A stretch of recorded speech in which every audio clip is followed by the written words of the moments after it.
All right, everybody, special guest time. Welcome to the raw and uncut version of this week's SellOut Show. We have a really butt-kicking, badass guest this week. Her name is Amy Franko, and she's got a hot book coming. It's called The Modern Seller, The 5 Skills Modern Sellers Need. I just butchered the title. It's like the 5 skills behind the skills that modern sellers need to be successful. Anyway, it's absolutely brilliant. The title doesn't matter. It's modern sellers, and these are the skills they need. And I'll apologize to Amy later. You should. Sorry, Amy. All right, watch the whole thing. Yeah. All right, take it away. We're recording. Welcome everyone to the SellOut Show, where we are always sold out. I am Diana Guerin, and I am the irreverent sales girl, where my mission is to bring a dash of dignity to the art of selling. Hey, Diana. Hey, everyone. I'm Sean Carroll Sandy. I'm the Chief Revenue Officer of the Selling Agency, where we coach humans how to sell to other humans. Because if anything reminds me that I'm human, it's starting a morning with your computer rebooting and being outsmarting you, and we're all just human. Like we're not robots. Yep. You all missed the technical difficulties that we had this morning. They happen to everyone. So I wanted to introduce our very special guest, the second woman on the show ever, Amy Franko. And she's multi-talented, but she's recently releasing the 5 skills that the 5 skills behind the skills that modern sellers need to have to be successful in our ever-changing sales world. So I'm really excited to have you here, Amy. Likewise. And girl, when I'm having a bad day, I'm going to call you and just repeat that back to me. We're only human. You will not get me technology today. Well, and I will win. As Sean says, we can have a bad hour, but we're not going to have a bad day. Right. I forgot I say that. No bad days, just bad moments sometimes. Like, when did I share that flash of brilliance? Oh my gosh. Amy, let's dig right in. I would really love to hear what have you identified as the 5 skills, and then we'll go through, we'll talk a little bit about what it took you to write the book, because I think that there is some personal grit that salespeople need to have, book writers need to have, and then Sean will ask you a back of the envelope question near the end, but let's just riff on the skills that you've discovered. Yeah. So just a little bit of context is, writing the book was kind of this 20-year goal and this 20-month project. So if I was always like, I really want to write the book. When am I going to write the damn book? Right. So there are so many awesome sales books out there, specific to skills like prospecting, presenting, negotiating, closing. And I have a whole library of them. Mm-hmm. But the one thing that I wasn't seeing, and this goes to my learning and development background. I've owned a training company for the past 12 years. What I wasn't seeing were some of the newer next generation kind of skills behind the skills that I feel can make us better at the everyday tasks of selling, building relationships, etc. So as I was doing my research for this book in figuring out what were those next generation skills, there were 5 that I really landed on after doing, research and interviews, all of those things to go into the book. There were 5 big ones. And so a modern seller is agile. Modern sellers entrepreneurial. They are holistic. They're social, and they are also ambassadors. So those are the big 5. And when we can build those skills, I call them dimensions, because it's part mindset, part skills. Sometimes there are some tools involved that we need to be building in ourselves that can make us better at all the everyday sales activities. They can amplify them, make us more effective, make us more efficient. I think that what's so important is seeing a really big struggle in selling now. And, it's really funny because Diana, you, we're all connected to all these sales experts who are spouting this theory and that theory and this technology. Yep. And we don't see a lot of buyer input on this end. But so I'm taking a path of interest in my business of really talking to buyers, about what is it you want from salespeople? What do you want? And most of them just want them to be more skilled at their job. They wouldn't say, I want you to employ more sales technology so you can get through the pipeline faster. And so what I'm seeing and listening to people who are running sales teams is that we've got to put more technology. We need a better technology stack. We've got to help our sellers, find people faster and move. You cannot out technology the need for a skilled salesperson.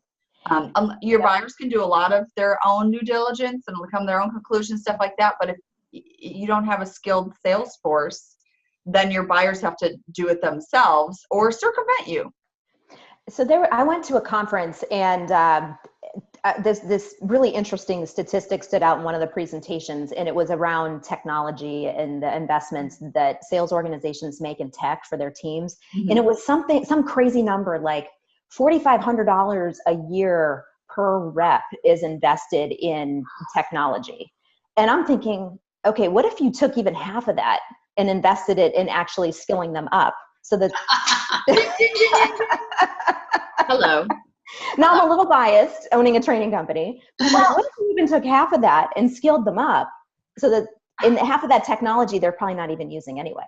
No, and it's a circular problem. It is an absolute circular problem. It's, we've applied more technology, we should be able to make more calls. Right.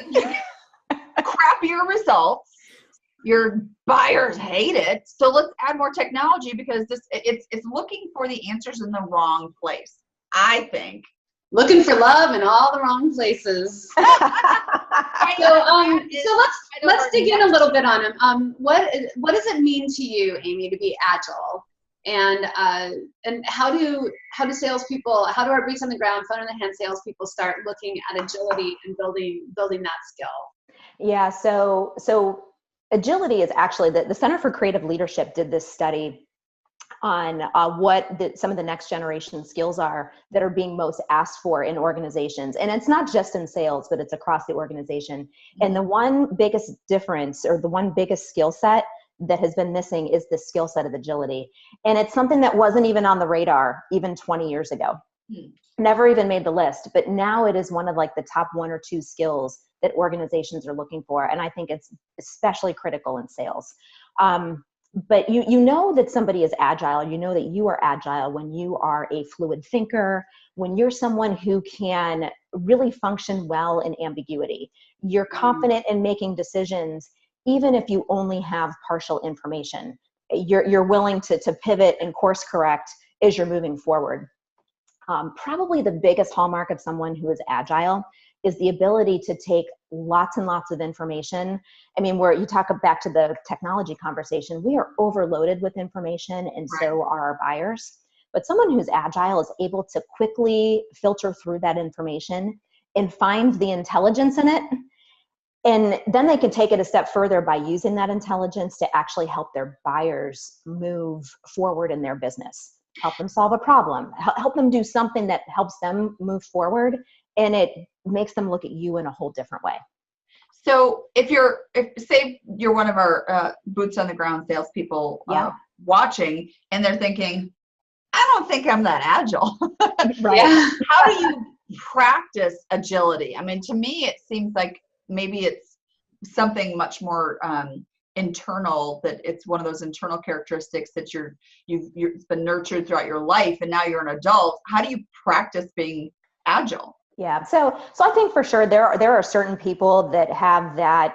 It comes to them maybe a little more naturally than others. There's this research around what's called a growth mindset. Mm-hmm.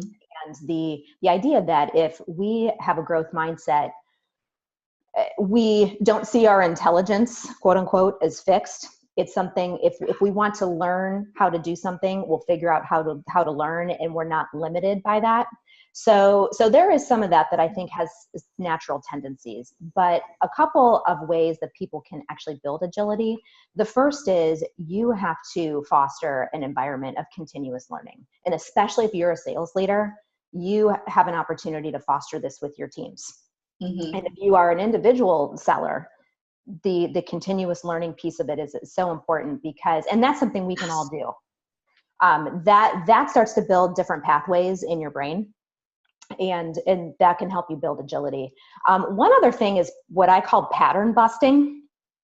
Our brain is wired to, and I'm no neuroscientist by any stretch, but our brain is wired to build routines and to build subconscious routines. So you think about like your commute to work or whatever that is, whatever's routine in your life, your brain is built those routines so that it can save its energy for other higher level tasks. Mm-hmm. But what happens is we get into these patterns that we don't even know that we have.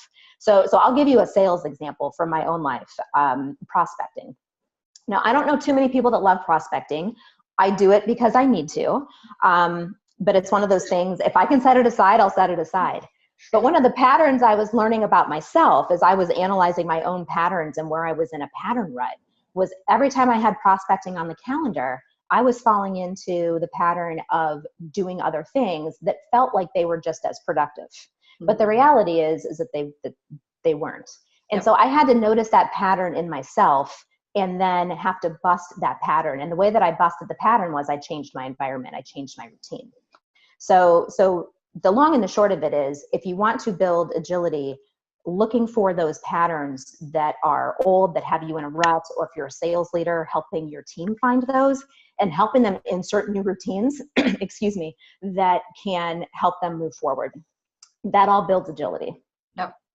Habit stacking. Absolutely. Totally. I like that. We could do the whole thing just on agility. Yeah. I was just noticing, and there's one thing I want to throw in, Amy, because I think you're right, and I'm not going to at all say that I'm the most agile person. In fact, I'm probably the laziest person I know. But whenever I run into a situation that I'm trying to figure out, I like to learn something else. So like at the beginning of this year, I immersed myself in learning chess through masterclass with Gary, what's his name, who's awesome, Kasparov. And I find that do you find that like agility is built by, and then Sean has become a beast at like working out and running and stamina. And I think that those are, when you pursue other kinds of challenges, do you feel like that brings agility to your sales career? Totally. Totally. So the broader we can go with things that interest us that have nothing to do with our sales career, it builds those pathways, it builds confidence, it builds those new learning pathways. So even though it seems like it's out here in left field, like learning a new language, learning chess, we're building a new workout plan, that all feeds back into agility.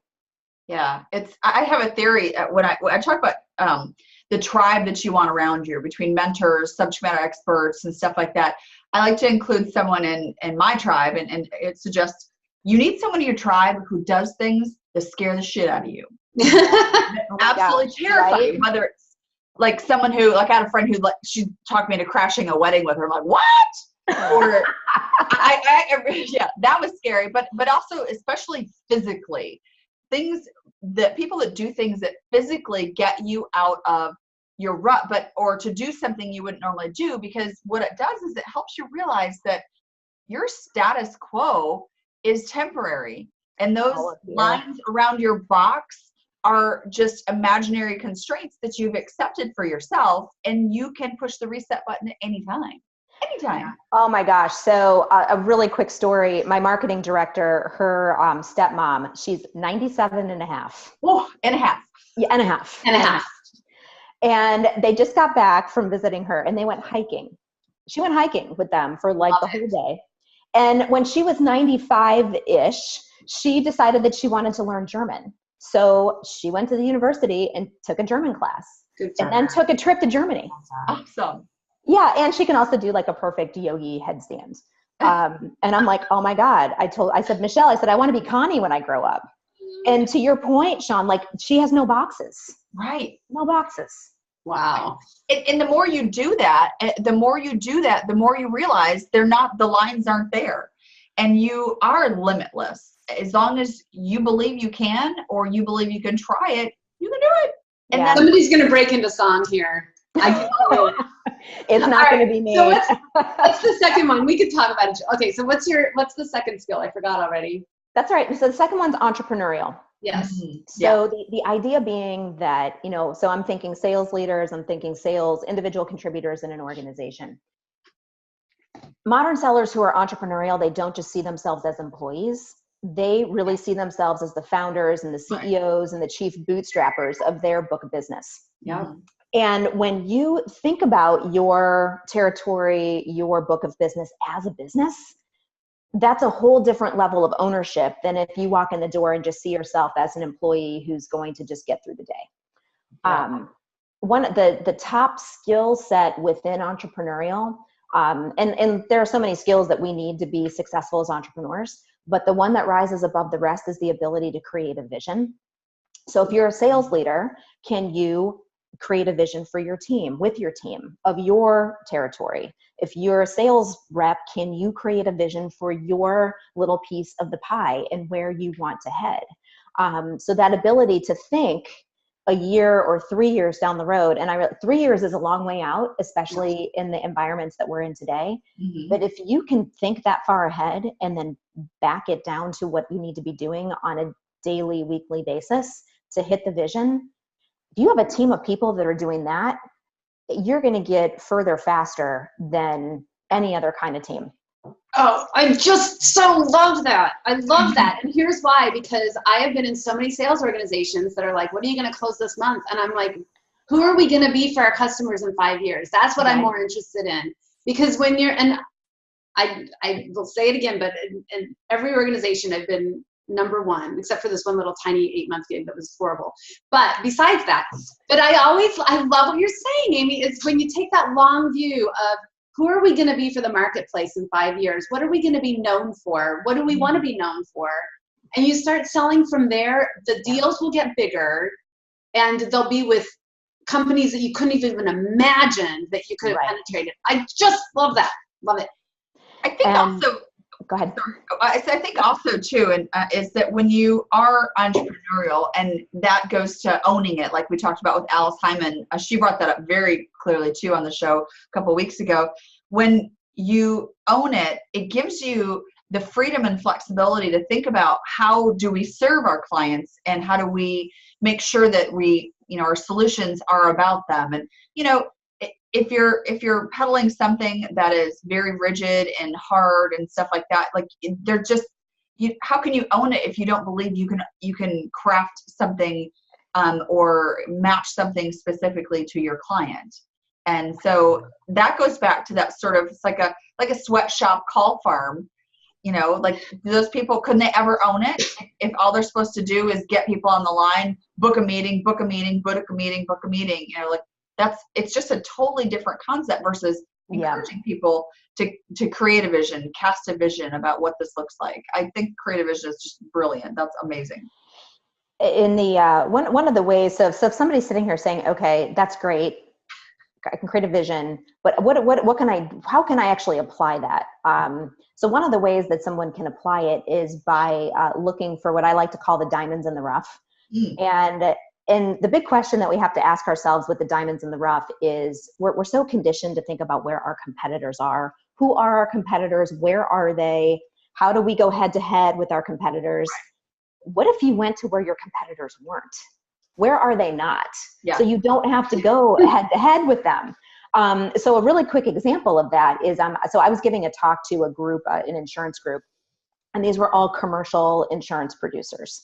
And so very entrepreneurial, their own book of business. They were responsible for driving the top line and the bottom line. And so we were doing this workshop style and kind of working through what some of the diamonds in the rough could be for them in their books of business. So this one guy had this kind of light bulb moment where he's like, I think I have this diamond in the rough. He sells into healthcare with organizations, nonprofits that are in the organ transplant space. And he's like, I have one client in that space that I kind of landed on. And he's like, it's not a very big niche.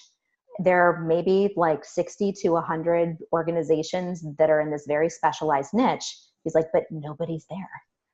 Right. So he's able to take that one win and then springboard it into that whole entire nonprofit sector. Mm-hmm. So he's not commoditized. He's not fending off competitors just yet. And he can really build deep relationships and become known in that space. So that's one way. If you're thinking about how can I apply this thinking about where your competitors aren't, and if you have an opportunity to get in there and build something out that's complete white space. Awesome. We should move on. I could talk about that one forever too. All right, so what's the third one? All right, so the third one's holistic.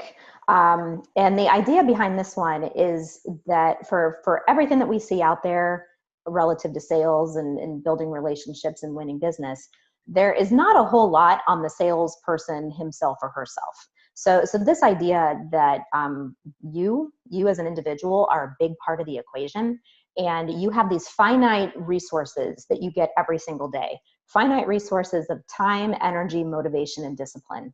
And I call them the 4 non-renewables. And so when you think about it in that way, the way that in which we choose to invest those resources every day, those who choose well, they are able to accelerate their results. So the idea is thinking about, how am I investing those resources, and are they getting me the results that I need? Wow, that's brilliant. So Diana, seriously, I'm just going to call you every day. Well, so what were the 4 Amy. I feel like I need to get off the phone and design my day for my energy, time, discipline, non-renewable, and motivation. That's time, energy. energy. Thank you for saying that they are finite, because sometimes I think that we really come down hard on ourselves about our discipline, our self-discipline, Yes. which is where head trash comes in. But when you really do get that that's a non-renewable, that is something that runs out during the day, you have a break and plan for it. And motivation. While you're on the refrigerator at 5 o'clock eating junk food, right? Your discipline has run out. Gone. I'm going all in. My discipline budget is exhausted and depleted. Right. I like that. Discipline budget. But I love that you added motivation there too. That motivation is a finite resource. That, we like to think of that as like an engine that never stops. The most disciplined people have motivation for, days and days and days. But I'm trying to think of how to describe that. Your motivation, that makes so much more sense, thinking it will run out. So you have to plan where to use that and where to almost like deploy it, right? Yeah, that's a great analogy, that like deploying our resources. Mm-hmm. I ran out of motivation plenty of times writing the book. That was one of the things I learned, was I ran out of motivation a lot of times, where I'm staring at a blank page and I'm like, I just cannot get it together today to think about what to write. So I learned that about myself, that it's not a bottomless well, it has to be replenished. And I had to take some time off from writing the book. I mean, it took me 20 months because I took some time off because I needed to replenish. So you have to carefully think about where you're going to spend that. I've never thought about motivation or discipline as being a non-renewable or finite resource. I just feel like, you're either disciplined or you're not. But so you're rocking my world a little bit here today. Okay, so we're going to edit this out, but are you okay to go over, Amy? Because it looks like we're going to go over the hour mark. Yeah, absolutely. I'm good. Okay. I'm good until 10:15 Central. Oh, great. Me too. Okay, good. So I'll take that part out, but I just want to make sure we're in good shape. Okay. Yeah. Good. Okay, so back into it. So one of the things that I find that's really interesting, because I think you're exactly right. I used to get really annoyed because I could never deal with time management. Like I could never really concept time management. And for me, it was so much more about, like you're talking about energy management. And I think I was working discipline and motivation and energy all sort of into the same bucket. But now that you're kind of pulling those apart, that's a real aha moment for me. That's very cool. I'm aha-ing too. I'm aha-ing hard. The energy routine piece of it, there's a section in the book where I talk about energy routines. And I think I call them energy routines because it doesn't necessarily just have to be a fitness routine. Like, so I'm a big fitness junkie. So fitness is part of my energy routine, but it can be nutrition. It can be other things that you enjoy doing that provide you energy. It's why someone who is not naturally more extroverted, they're more introverted. It's why they feel exhausted after being in a room of people. But you need to find those things that fill you back up and provide you with energy. Because you cannot be a good salesperson. You can't be a good salesperson if you don't have good energy. Yeah. No. You're sucktastic. That's what I'm calling it. All right, that's perfect. So number 4 was social, right? Number 4 is social. So the idea behind social is, social capital is never going to be a line item on any company's P&L, at least not any that I've ever seen. But the idea here is that a salesperson and a sales leader, they see their relationships and their network as they have very tangible value. And the investments that are made, kind of like your non-renewables, the investments that you make in your relationships translate to how successful you will be with your results. They even though social capital will never be in your P&L, your top line and your bottom line are completely dependent on it. It's so true. I cannot tell you, Amy, it's been one of my mantras for my whole career of be on time and send a handwritten thank you note. And those 2 things, you can be number 1. I have gotten the most unbelievable results because I've sent a handwritten thank you note that somebody brought up 3 years ago. Now, look, everybody can do that. I think everybody should. I think thank you notes are a lost art, but but both of those things, I think when you nail down what it is that you're going to convey to your relationships, I'm grateful that I've had an opportunity to work with you, and I honor your time is what I say when I'm always on time and I always send a handwritten thank you note. So I'm just saying right on is what I'm saying. And it makes a huge difference. It speeds everything up. And the way that can be applied, because a lot of the conversation, or maybe I'll call it a little bit of pushback that I get around this conversation is, I don't have time. How do I even build my networks? Or you're either good at relationship building or you're not. Kind of like you're either agile or you're not. I think the idea of how to apply it here is thinking about, if you're a sales leader or a salesperson, what is your top sales business development goal? And obviously making and exceeding quota is that goal, but what's going to help you get there? So thinking about what that goal is can help you then decide what relationships do I need to be building to help me accomplish that goal. So like take the diamonds in the rough idea. You want to build out a white space. What are the relationships that you'll need internally and externally to help you do that? Yeah. When you can wrap it around something tangible like a goal, it gives you a little bit of a track to run on in deciding on the relationships that you want to make those most valuable investments in.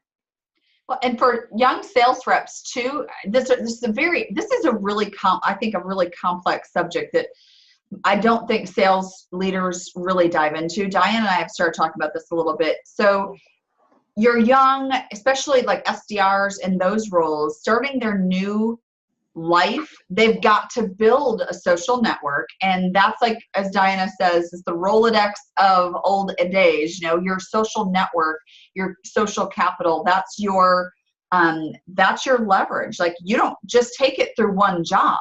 And sales leaders aren't treating sales reps that are building the social capital, they can take it and go.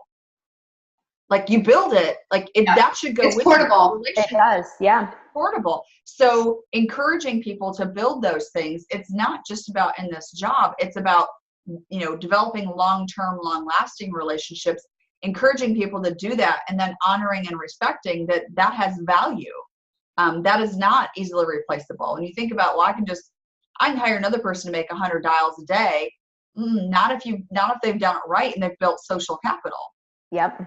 And I think, and my husband is also in sales, and I'm sure he wouldn't mind me sharing this story, but so he worked for IBM for a number of years, as did I. And so a lot of the relationships that he built there, as he moved on from IBM to other sales roles, those relationships followed him. So he is still doing business with people that he's known for 20 years. Yeah. He's doing business with him at the company that he's at now. And that is the perfect example of building social capital for the long term. And I think even when you're younger in your career, maybe you don't have the deepest of networks. I know I didn't. When I started my business, I realized my network sucked. I was 31 years old. I only had my customer network and my internal network when I was at IBM. And I had this huge aha moment that I had to build a network.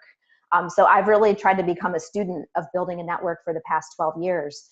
So I think when you're young, it doesn't, just because you're younger in your career, I would encourage anybody to not let that hold you back, that this is a perfect opportunity to start building your network. Yeah. And what should your approach be about? Because you don't want to build a network so you can use people in the future and be richer. I mean, that's I used to really hate that your network is your net worth. I mean, it's true, sadly. But when you go about it the wrong way, it's sad. But when you go about it the right way, it's like an awesome life. Yeah, totally comes down to intention and the reason why you want to build the network.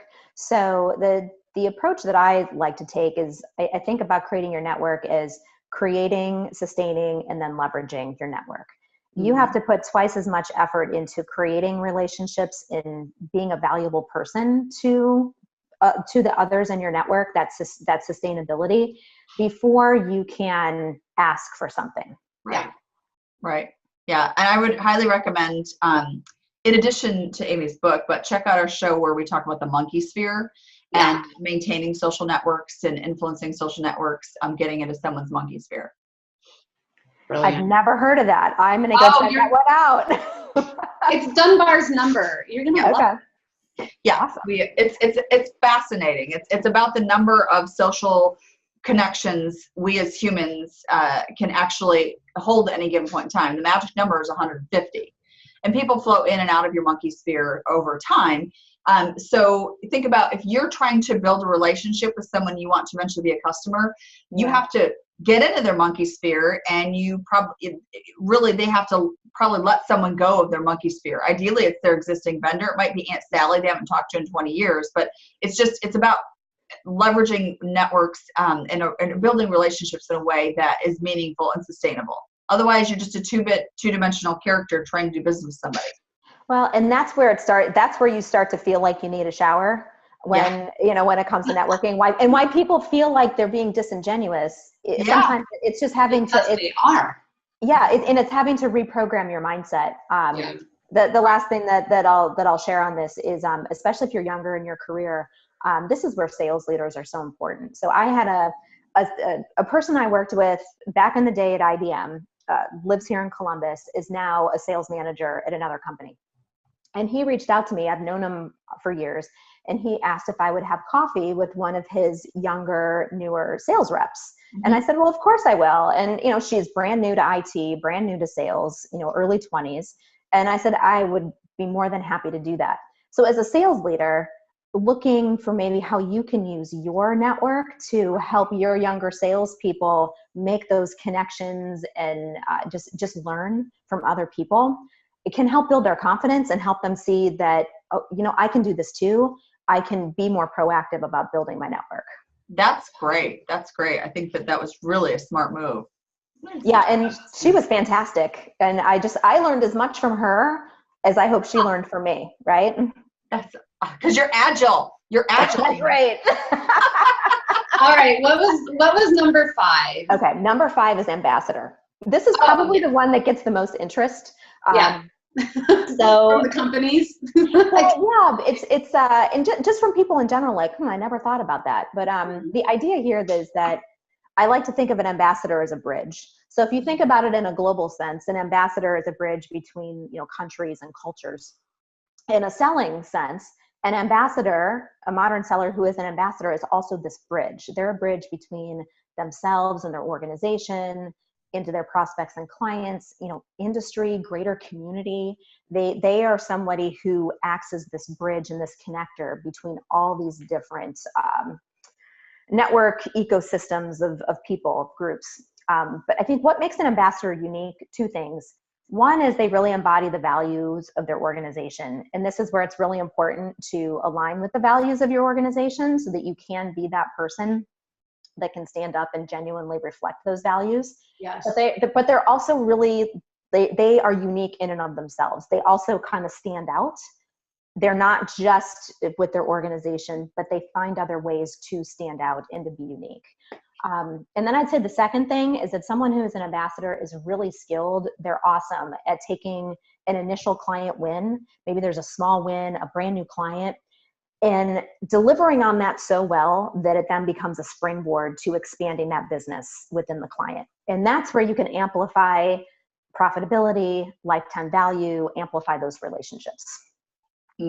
That's good. Diana talks a lot about that in the Solid 6, like location. Like you've got to be able to be somewhere where you're selling something that you believe in. You can be the ambassador, or we even talk about like sales evangelist, and that it's just so natural. It's incorporated into your value system. Yeah. Yep. Yeah. I think also that what's important for our boots on the ground, phone in the hand salespeople to recognize and realize is, in many cases, you are the only face of your company. So you're the brand, baby. Yeah. That's so true. So true. And how you are is how they perceive your company. So being with the company that you feel that you can ethically represent them that way, I think is, really super important. Yeah. And not every sales role has the, I guess, the autonomy to always choose the clients that you take on. You might call into a set territory, a set client set, whatever that looks like. But the more that we're able to really think through who our best clients are and what are those value criteria for our best clients, to your point, Diana, that's where like we can really be the face and we can really serve them in a genuine way. And it just makes for an overall better relationship, and we are that brand. Mm-hmm. Amy, I want to just appreciate something here and point it out that so the 5 skills for modern sellers are being agile, entrepreneurial, holistic, being social, building their social capital, and being an ambassador. Nowhere here does it ever say, here's technique and here's how you close people. I mean, this is about being more skilled at understanding empathy, bridge building versus techniques that might work once or work in the moment. No one wants to be manipulated. No one wants to be closed. Don't soft close me, hard close me, fear close me, take the offer away. I know, right? No one wants I object to you overcoming my objections. Yeah, that sucks. So well, and here's the other thing I like to note too, and I'm going to give away some of my training secrets here, but these are life skills. You got it. It's not necessarily just sales and selling skills. These are life skills. It's about being a better human to sell to other humans. It's about being your best version of yourself. And I love that about the sales role. I don't know that there's really kind of any other profession where you can really focus all your agile, learning efforts on being a better human being. I think that's fantastic. I think that makes me so lucky to be in the sales profession. I love being in this profession. I feel like I fell into it, and maybe the universe lined up to make me fall into it. My very first job out of college was an inside sales role. Mm-hmm. I worked for a technology reseller, and I just loved it. And I took a couple detours here and there, but being an entrepreneur, entrepreneurial selling, and being an entrepreneur and being in this profession, I couldn't think of a better place to be. Oh, that's awesome. I think that's. Tell us about your book. I know time's kind of running short, but tell us about your book and how we get it. And yep. So the book will be available in the early part of October. So if you head out to amyfranko.com, there is a section on the website dedicated to the book. You can get a free chapter of the book. It's the social chapter of the book. And then that will put you into the community to get information about when the book will launch. It will be available through Amazon. That's awesome. So great. That's so great. So, Sean, do you have a back of the envelope question for our guests? I do. It's the front of the Post-it note. This is how I take notes. does anybody else do this? You bend Post-it notes over and just fold them? And that's my Yep. Is there like door 1, 2, or 3? Like, I'll warn you, Amy, this is the hardest part of the interview. Yeah. Okay. It's always a very, very deep, difficult, complex question, like pizza or hot dogs. So be ready. Fantastic. I'm ready. All right. Amy, I'm going to be practicing agility here. this could be one of our most controversial questions too, and that I think people feel very strongly about this. Okay. What do you claim is the best movie ever? Oh. Okay, so you're asking somebody who does not watch a ton of movies. But I will tell you, the first movie I saw in the movie theater that has stuck with me forever was Back to the Future. Ah. That's a good one. And That's a I good still pick. watch it. Back to the Future. That is awesome. Do you know what is the most revered and the people claim is is the best movie ever made? The one with Rosebud. What is it? Nope. What is it? The The Shawshank Dirty Redemption. Shawshank Redemption. That is still what people claim is the best movie ever made. Wow. So a little trivia for you. Living in Ohio, just maybe 2 hours up the road is the prison where Shawshank Redemption was filmed. Ah. Yeah. And So now, see, you're a fitness person, right? You're a runner. Now they do like marathons at that prison. So there's your trivia for the day. Are always learning. We are so educational on our show. Educational. See, I was going to say Dirty Dancing was maybe the best movie ever. I don't know. Well, last time I checked, it was the Shawshank Redemption was what people voted as the #1 best movie of all time. Interesting. Good job. Wow. Yeah. Now you may start a Back to the Future trend. I mean, who knows? Well, Amy, thank you so much for being here. Is there anything that you'd like to leave our audience with? Oh, no, thank you. First of all, this has been such a fun conversation. I so appreciate being here. Diana, I will leave Diana and Sean, I will leave them with something. And Diana, this goes back to a question that you asked me when we first met, which was, how do I define leadership? Yes. And yeah, so that was her deep question when we had our first intro call. And so I've been really thinking about that even more since our conversation. So I'll leave with like 3 things about defining leadership that I think apply to you in a sales role, in a leadership role, just in life. The first one, this one comes from Simon Sinek, in the idea that a leader goes first. A leader is willing to step out first and to take a risk. The second is that leadership is a choice. We get the opportunity to choose every day and sometimes in every hour whether or not we are going to show up as leaders. And then the last one is that leadership is blind. It does not pay attention to your gender, your age, your socioeconomic status, your title. It does not pay attention to any of that. Those are labels that we humans put on leadership. So if we can set the labels aside and step out of our comfort zones, we have such a huge opportunity as leaders. So I think that's what I'll leave everybody with for the day. That is a beautiful note to end on. Taking it with me. Ladies, this was so much fun. Thank you. Yeah, thank you, Amy. Have an awesome afternoon. Okay, that was pretty amazing. Yeah, I did all my Post-it notes. I took notes. I learned so much. Okay, so everybody, you need to go to amyfranko.com. We're going to release this pretty much the same time she's releasing the book. So let's go make this a big splash. Yeah, the modern seller, and she's right on. She's got the 5 skills behind the skills that you need to meet people where they are in this modern sales economy. And Diane and I had some legitimate aha moments about the stuff she revealed in this. So that is so badass. I love it. I love it. Love it. All right. The modern seller, sell more, increase your impact in the new sales economy. Go get it right now. Yep. And then to wrap it up, Stop hoping and start selling. That's right. Bye. Bye.